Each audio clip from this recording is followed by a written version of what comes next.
All right, Thanksgiving Day 2009. It is November 26th. It's a Thursday, and of course, it's the last Thursday of every November that this happens. We drove back from Rachel's parents' place after having dinner, and I thought it was great to see the number of businesses that are closed for the holiday.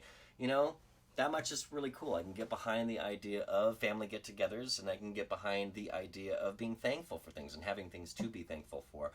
And I can even get behind the idea of turkey. Turkey dinners are great because turkey sandwiches afterwards are fantastic. What is harder to get behind at this point is when you know you have a friend that has Native American heritage. You realize that the Native Americans might have reason to think of the holiday a little differently than the rest of us. So it's just something that gave me pause to think about that differently than maybe I would have in the past. So today is number 42 and in a row on the Acoustic Song a Day channel here, and Rachel came up with a brilliant idea of mixing it together with a Hitchhiker's Guide to the Galaxy reference for some way. In fact, 42, for those that don't know, is the answer to life, the universe, and everything, according to Douglas Adams and the Hitchhiker's Guide to the Galaxy book series. But how to tie it into a song? Well, she came up with that too. In the beginning of, I want to say, the book Life, the Universe, and Everything, the third book in the trilogy, of which there are now 6. Long story, and unless you already are in on the joke, you know.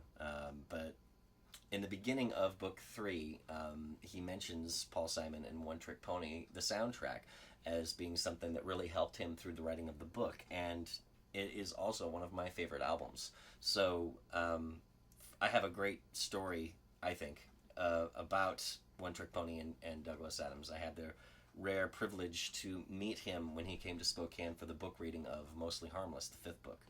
And so I have a little story about One Trick Pony that I can tell, but I'm going to try to save it for after the performance because I've been screwing this song up over and over. This is probably the 7th, 8th take, somewhere in there, of Oh Marion by Paul Simon. So let's see if I can pull it off this time.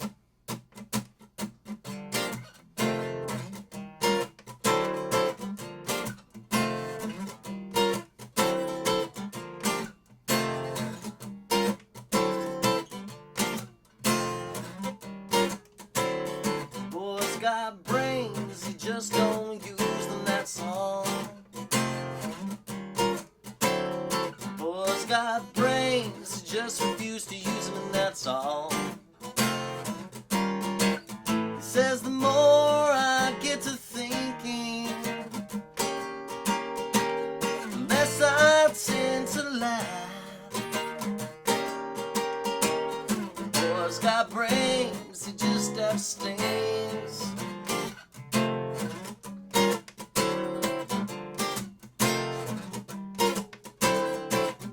Got a heart, but it beats on his opposite side. It's a strange phenomenon, the laws of nature defy. He said there was a chance I had to take, so I shifted my heart for its safety's sake. The boy's got a heart, but it beats on his opposite. Oh, Marion, I think I'm in trouble here. I should have believed you when I heard you say it. The only time love is an easy game is when 2 other people are playing it.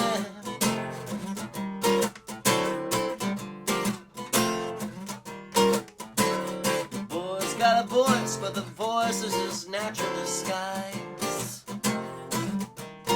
Yeah, the boy's got a voice, but his words don't connect to his eyes. They say, oh, but when I sing, I can hear the truth auditioning. The boy's got a voice, but his voice is his natural.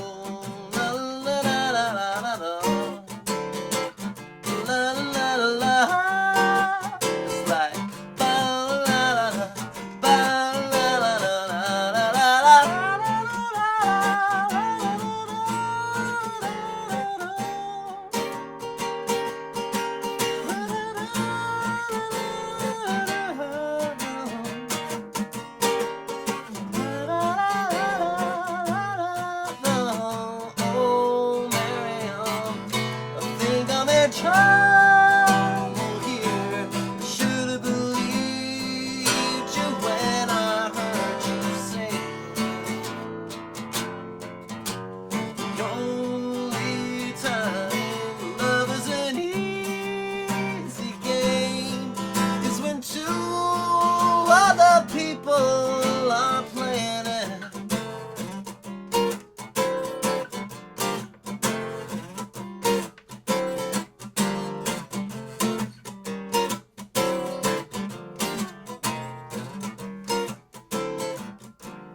So yes, Douglas Adams came to Spokane for the book reading at the then unfinished Auntie's bookstore, and it was brilliant. He was probably just as funny in person, if not funnier than in his books, if that's even possible.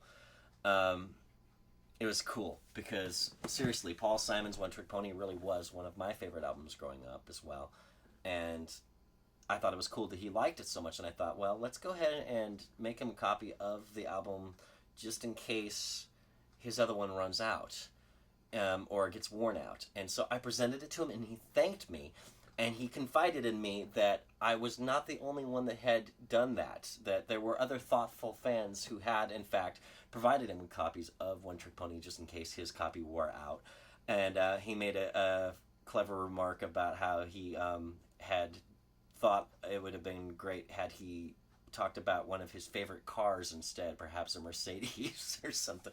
Obviously the same concept of some of his rich fans, just in case you wore that out. It was very, very cool to have had the opportunity to meet him. I'm glad that I did go to that. So there you go. That's it for today. And tomorrow is the infamous Black Friday. And from my understanding, the term coming from, it's the day when the retailers are finally in the black, so to speak, instead of being red in the numbers books, which, people probably know what that means. In case you haven't heard, the idea of being in the red is that you're down money. And yeah, I'm not a financial expert, and right now my words aren't coming to me cleverly enough. But let's just say that you're ahead of the game instead of being behind it, if that makes any sense whatsoever. I don't even know myself. So, all right, y'all, that's it. Hope you enjoyed it. Take care.